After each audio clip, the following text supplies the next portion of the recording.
지금은 대통령의 시간입니다. 조기 대선 운운하면서 대통령의 시간을 뺏는 것은 당이나 대통령이나 국가에게 전혀 도움이 안 된다. 그런데 우리 국힘 제대로 역할을 못하고 있습니다. 민당의 입법 독재 막을 수 있는, 민당의 입법 독재 항거할 수 있는 유일한 길은 국회 해산입니다. 그래서 저는 국회 해산만이 답이다, 이런 생각을. 적어도 이 시점에서는 우리가 국회의원 총사퇴 처리를 하죠. 지금은 대통령의 시간입니다.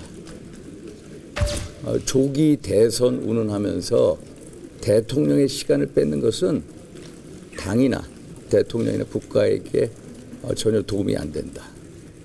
왜냐? 탄핵이 인용돼서 대통령의 주검 위에 새로운 정권 창출 거의 불가능하기 때문입니다. 그래서 우리는 탄핵의 인용을 막고 탄핵의 기각 각하를 위해서 총력전을 전개해야 된다, 이런 말씀을 드립니다. 1단계로 법원의 구속 취소 결정, 올바른 결정입니다. 구속기간 10일 넘었습니다. 공수처 내란죄에 대한 수사권 없습니다. 결국 절차적인 불법성 지적한 거 맞습니다. 검찰의 즉시 항고 포기 결정도 옳습니다. 이제 헌재로 넘어갔습니다.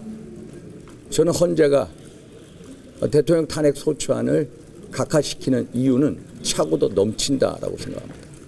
첫째, 12월 14일 국회에서 의결된 대통령 탄핵 소추안에서 가장 중요한 부분인 내란죄 부분 삭제했습니다.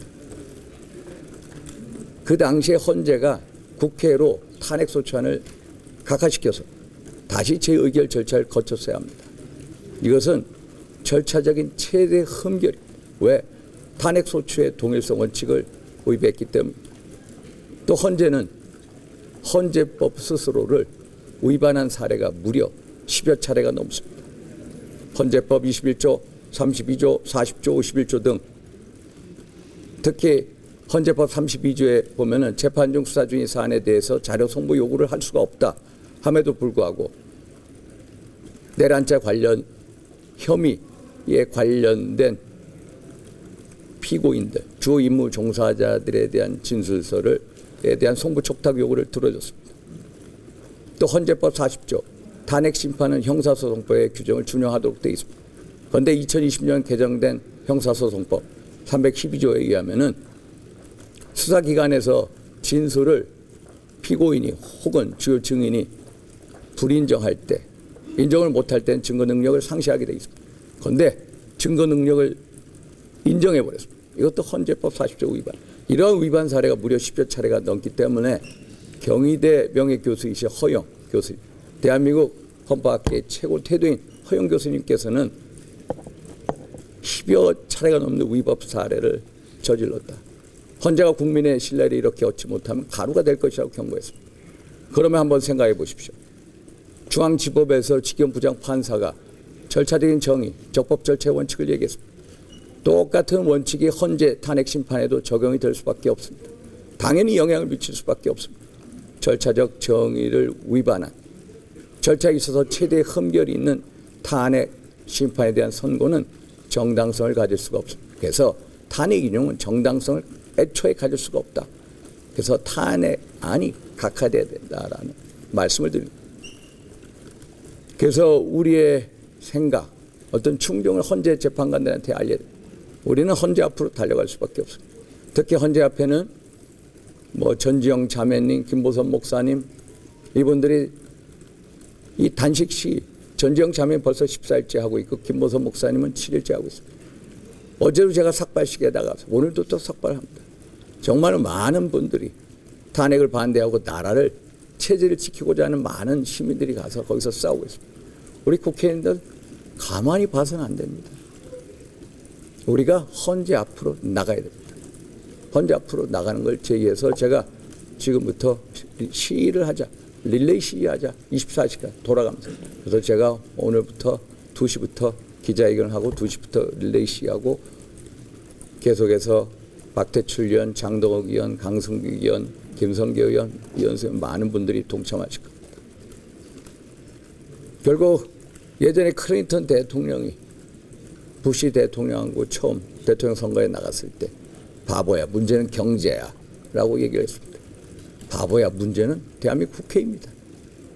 대한민국 국회 정말로 대한민국에서 가장 이상한 집단이 되어 있습니다.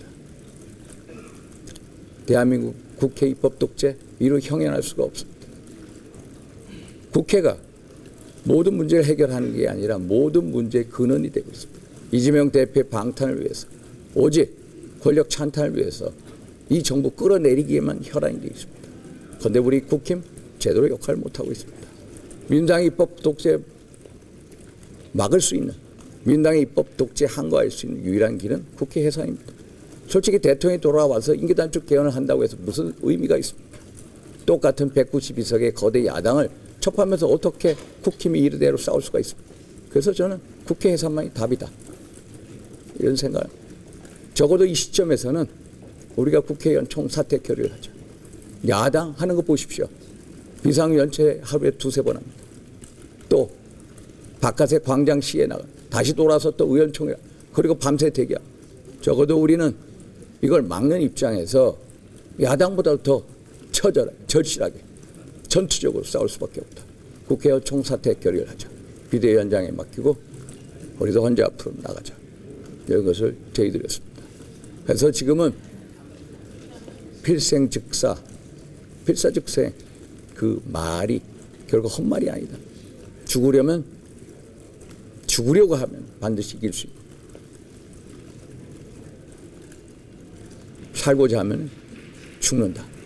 이것이 가장 우리 기에 새겨야 할 대목이다, 이런 말씀을 드렸습니다. 자, 질문, 응답, 답해 봐.